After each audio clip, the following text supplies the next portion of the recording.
happy to be here.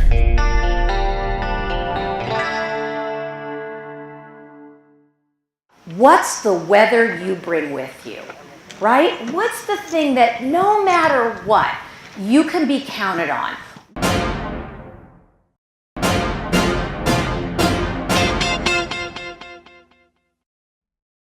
Most New York traffic cops, even though they're fabulous, tend to have this attitude. Yeah, this would be a great job if it wasn't for all those people driving a car. Not this woman.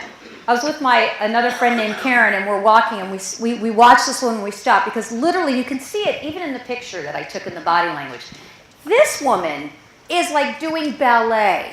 She's leaping, she's jumping, she's smiling, and she's literally going to people, come on, sir, you can do it, let's go, very good. Ladies, let's cross the street. All righty then, here we go. This is how, it's like she's doing opera. If you think of it as the person goes to your social media, it's like they're coming into a funnel, or I like to think of it as a tunnel, right? They're coming into your funnel or your tunnel. There's going to take a certain amount of touch points before they're going to end up being a customer. If you're selling something to someone that costs $19.99, well, maybe it only takes 1 or 2 touch points. But if you're selling something that costs $100,000, it's going to require more touch points. So by getting someone on email, you have the opportunity to continue to touch base with them. We're so used to this, like, oh, it's social media, we're just putting where we are and what we're eating and what we're doing, that we don't stop to think about it's probably going to be there forever, right? And how is it really coming across? You know, I had a teacher years ago that said to me, don't put anything on social media that you wouldn't want blasted on the front of the New York Times. I love it when people ask me if I want to do something and I go, no, I do not. She goes, I love it when people go, hey, have you seen this movie? And she goes, no, I have not. People go, you should read this book, it's really awesome. And she'll go, I don't really want to. It's the joy of missing out, right? It's that ability to say no.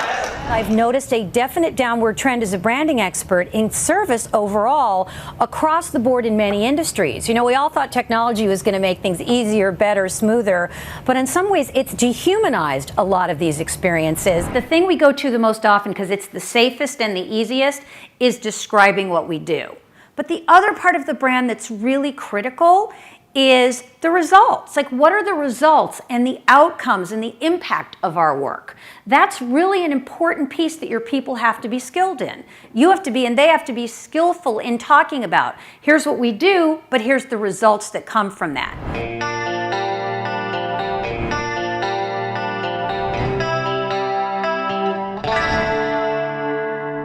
But the part that I think makes even more of a difference than those two, that's often missing, is talking about the brand in terms of the contribution.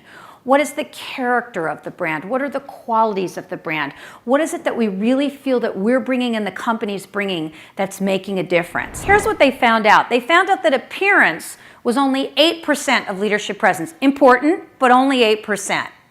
Communication skills, the ability to communicate with people, was 32%.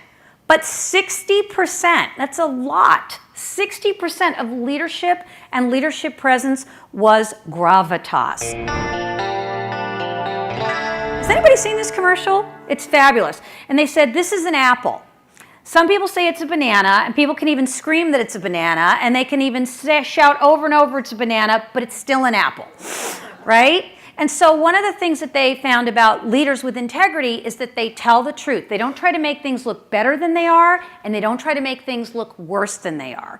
They just call it as it is. They call it as they see it. To me, it's really important to think about what is that contribution that's at the heart of what you bring with you. I talk about diversity and inclusion from the point of view of contribution. Because think about it like this, right? You have these teams that you work with in your organizations, in your groups. And if everybody has a similar contribution, then what happens is you get weighted toward this one way of thinking about something. So part of what the onus is on us as leaders is to consciously make an effort to have a diversity of contribution.